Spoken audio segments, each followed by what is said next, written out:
All right. Hello, everyone. Happy Monday.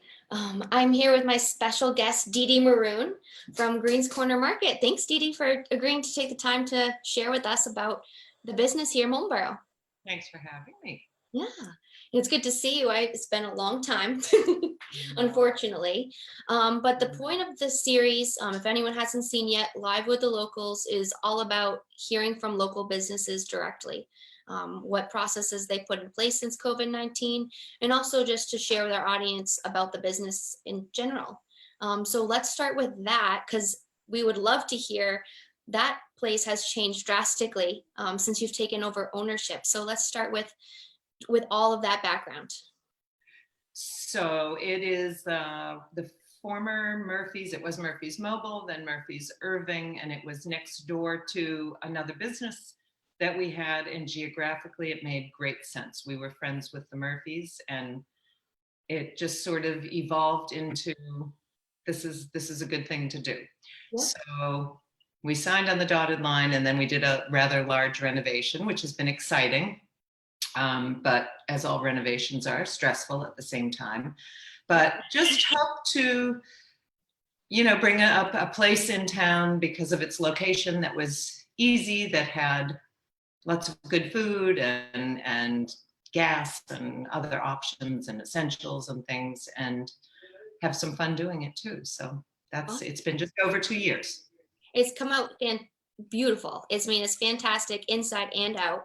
And also, you now mentioned you're touching on what you're offering more of. I think it even has more options as far as food concerned. So what kind of, variety are you offering there for like to go and pick up and things like that? So we did do a huge kitchen renovation.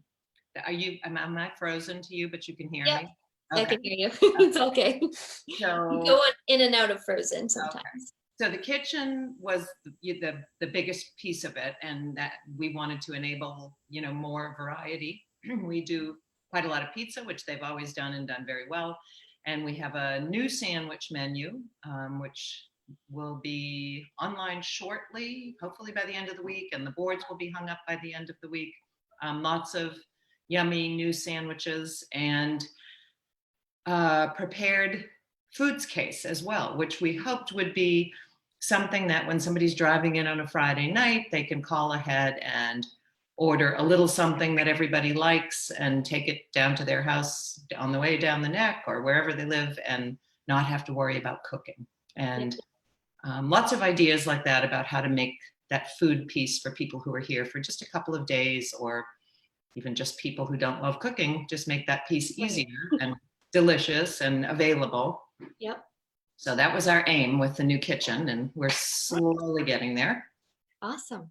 Yeah. And I know you come in, you've got things that people can also get warmed up for food, prepared, as you order. And then also, eventually, I guess you'd have people be able to eat in there again, because you had a little setup in there as well for that. We had a little corner with a few stools that, like everybody, we had to, have had to shut that down. We do have a little patio out back with picnic tables that people can sort of spread out and still sit out there now that the weather is a little bit nicer. That's great. But not a whole lot of dining in scenarios. So for us in these times we're in now, that piece hasn't changed all that much. Everything is pretty much takeout anyway. And since COVID-19, you're touching on, you don't have the in dining anymore, but what other procedures and things did you have to put in place, because you are an essential business? How did that kind of come about, and what do people expect now when they come and visit you? So it was interesting that we didn't have, there was no downtime for us. There was no 2 weeks to sit back and think and plan and figure out what our strategy was going to be. So it was a day-by-day thing, and a lot of it was prior to the governor sort of telling us how to do it, and more just how do I keep employees safe and clients safe and still offer what we're trying to offer. So a lot of the best input came from our employees about how to stay safe themselves, and from customers too. We had people inside making suggestions at the beginning about, for instance, the help yourself coffee bar. We've had to adjust those things, those sort of high touch points, those surfaces, and remove as many as we could and set it up in a different way that people can still get what they come in for. And then as this evolved, then we started being told what to do. And just with it day by day, I'm do the same thing. It's a little different as they unroll the reopening, things that we've kind of been doing all along or doing differently all along, that we now have to make adjustments to masks inside all the time, and asking our clients to do the same. And I think we're headed into a time that a lot of other parts of the country have sort of already handled. I feel like for us, the big thing is yet to come as we start to get busier. What do we continue to do to make sure, the people that are standing at the cash register or behind the clear plastic have to still go home to their families and their kids. And there's a lot more people around now, and we've just got to make sure we're really vigilant about it. Right, absolutely. I know that and it shows when you go in there how you've set things up, and on the floor you show, stand this distance from the person in front of you in line. So you really thought of the different things to keep everyone safe, your employees and the customers too. Exactly. Yeah, and so I know right now we talked about the food options. You have everything there from, your pints of Ben and Jerry's to, coming in for your lunch break and things like that. So what is have the hours changed as well for you? And what was the best way for people to get their food or their items from you? Yeah, so we did change our hours, not on the morning end, but which we generally do in January, February, March anyway, but we're still open at 5 in the morning. It's very quiet then, but there were still contractors working. So that's the bulk of our traffic at that time of the day. But in the evenings, there was a distinct downturn, even in March when it's slow anyway. So we close Sunday through Thursday at 8 o'clock, and we're only open until 9 on Friday and Saturday, which historically has always been at 11. And as we'll make those changes, I guess, as we go.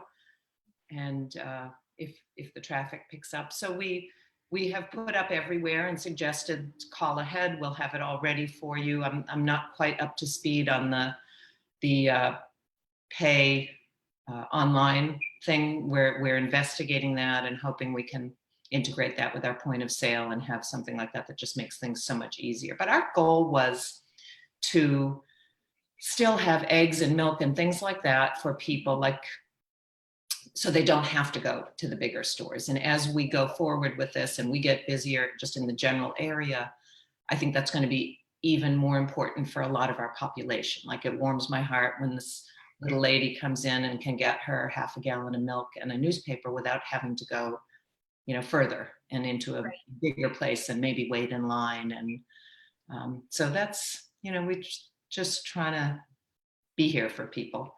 Yeah, that's awesome. And you certainly are. And I'm so excited for when things do get to open up, that people can come in and, those who are staying at home entirely due to, compromised systems or anything like that, they can really see what you've done to the place, because it's awesome. And I'm excited to see the boards go up, and it just continues to evolve. And I can not, commend you enough on all the hard work you have put in. It definitely shows. Thank you. We have a van that looks really cool, but we aren't driving it yet for delivery. So Yes. we may venture into that too. Awesome. So yeah, we'll see. Lots of things to look forward to. We want to do coolers pre-packed, ready to go for boats and all kinds of good things. So if the world sort of starts to tip towards normal, hopefully we can start to do that this summer. Right. Absolutely. I hope so. Awesome. Well, I apologize that you may be frozen at times during this video, but all of the audio is there, and it's awesome to hear Dede share about Greene's Corner in Moulton Borough, which is right on the top of Moulton Borough Neck Road and Route 25, right on the corner there. So be sure to check them out. And Dede, thank you again for taking the time this afternoon to share with everyone, about the business and what they can expect when they go see the new space. Thank you. You were frozen the whole time, but it was a really good angle. Perfect. I hope so. Thank you. Thanks. Awesome. Have a good day, everyone. Have a great week. Bye. Bye.